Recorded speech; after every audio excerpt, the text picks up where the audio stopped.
अजनबी के प्रेम संदेश से राजा के सीने में आग लग गई। वह इस चिंता में डूब जाता है कि वह लड़की कौन होगी। उस अजनबी को लेकर राजा बहुत चिंतित था। इसी चिंता में वह बिना कुछ खाए पिए कॉलेज चला गया।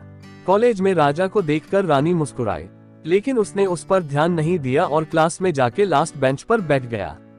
उसके चेहरे पर मुस्कुराहट नहीं थी, इसलिए रानी को उसे देखकर बुरा लगा। वह इस तरह उदास बैठा था कि जैसे वह सब कुछ खो चुका है। उसे इस तरह देखकर रानी जे उदास बैठे हो, घर में कोई प्रॉब्लम है क्या, मेरी तरफ देखना। रानी उसे इस तरह 10-12 मैसेज सेंड की, लेकिन उसने कोई रिप्लाई नहीं दिया। वह उसी तरह उदास बैठा था। राजा उस अजनबी लड़की की यादों में खो गया था। क्लास खत्म होने के बाद रानी ने उससे पूछताछ की और एक स्पेशल क्लास ली, लेकिन राजा ने उसे कुछ भी सही से नहीं बताया।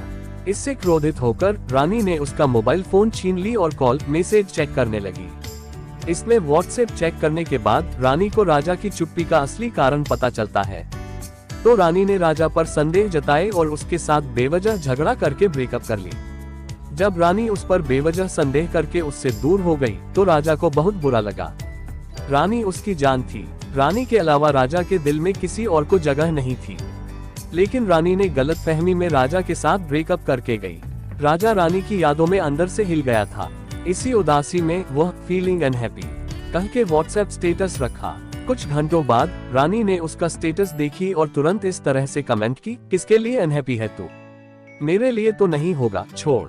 मैंने तो दोपहर में तेरे साथ ब्रेकअप कर लिया है, लेकिन तू तो सुबह से ही उदास था। ज्यादा चिंता मत कर, तुझे उस लड़की जरूर मिलेगी। तब राजा ने उसे जवाब दिया, प्लीज रानी, पागल की तरह मत बोल, तू जैसा सोच रही है ना वैसा कुछ भी नहीं है। वो लड़की कौन है मुझे सच में पता नहीं, तेरी कसम। मैं सिर्फ तेरे लिए अनहैप्पी हूँ, यकीन करो। I love you. रानी ने उसे गुस्से में जवाब दी, मुझे बहकाने की कोशिश मत कर। अगर तू सच में केवल मुझसे प्यार करता है तो तू कॉलेज को उदास होके नहीं आता था, सही है ना? ड्रामा मत कर, आज से अपनी शक्ल मत दिखा मुझे, बाय। उद्धरण चिन्ह। ऐसे रिप्लाई देके रानी चुप हो गई। रानी की यादों की आक्रमण से राजा बेहाल हो गया। कॉलेज में रानी से वह बात नहीं कर पा रहा था। उससे बात करने के लिए वह तड़प रहा था। वह हर दिन व्हाट्सएप में फीलिंग अनहैप्पी स्टेटस रख रहा था। इसे देखकर रानी राजा को चिढ़ाने के लिए व्हाट्सएप में रोज फीलिंग वेरी हैप्पी स्टेटस रखने लगी। उन दोनों का प्रेम युद्ध ऐसे ही जारी रहा। राजा जानता था कि रानी उसे बहुत देर तक नहीं छोड़ सकती, इसलिए उसने उसे टेक्स्ट किया, रानी तू हर दिन फीलिंग वेरी हैप्पी स्टेटस रखने से खुश नहीं रह सकती, क्यों खुद मर के मुझे भी मार रही हो? सॉरी, गलती मेरी ही है, माफ कर और आगे बात कर प्लीज। लेकिन रानी ने राजा के मैसेज को नेग्लेक्ट किया और अंदर से खुश महसूस करने लगी। राजा जानता था कि रानी बहुत जिद्दी लड़की है, साथ में स्वाभिमानी भी है। वह सॉरी नहीं पूछेगी, इसलिए उसने उसे कहा, तू पूछ रही है इसलिए रेट थोड़ा कम कर रहा हूँ। 100 किस दे और मेरा दिल लेके जा, और फोन रख दिया। शाम को कॉलेज छूटने के बाद रानी राजा से मिलने के लिए उसके घर गई और सीधे उसके कमरे में घुस गई। राजा इसलिए चुप रहा कि रानी खुद पहले बात शुरू करे, क्योंकि वह बेवजह झगड़ा करके बात छोड़ी। 5 मिनट हुआ, दोनों एक दूसरे को देखते रहे। बस आखिर रानी अपना ईगो छोड़कर बात शुरू की, रानी क्या मैं अंदर आ सकती हूँ? राजा, महारानी यह आपका घर है, परमिशन लेने की बेवकूफी क्यों कर रही हो? रानी, किसी के कमरे में घुसने से पहले परमिशन लेना पड़ता है। राजा, प्लीज आप अंदर आइए महारानी। रानी, मेरे पास ज्यादा वक्त नहीं है, मुझे तेरा दिल दे दो, मैं निकलती हूँ। राजा, जैसे फोन पर 100 किस देने की बात हुई थी वैसे 100 किस दे और दिल लेके जा। रानी अपनी आंखें बंद करके राजा को माथे पर एक किस दी। राजा ने उसे प्यार से हग किया। रानी भी उसको कसकर गले लगाई। रानी, कहाँ है तेरा दिल?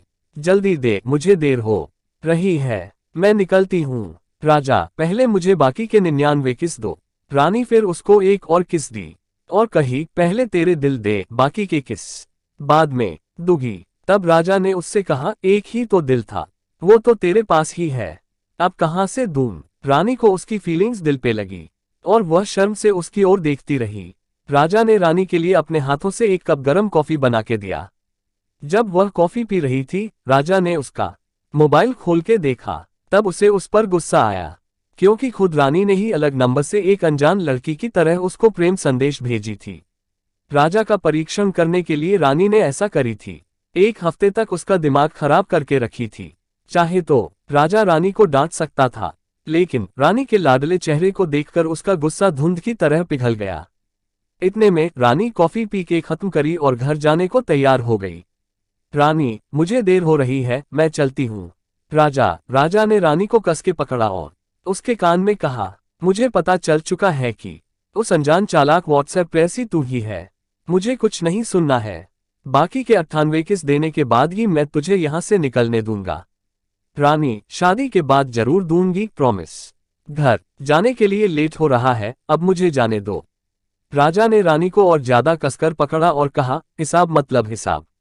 रानी के पास और कोई रास्ता नहीं था। उसने राजा को आंख बंद करने को कहा। वह आंख बंद करने के बाद रानी ने उसके गाल को काट दिया और हंसते हुए भाग के बाहर गई।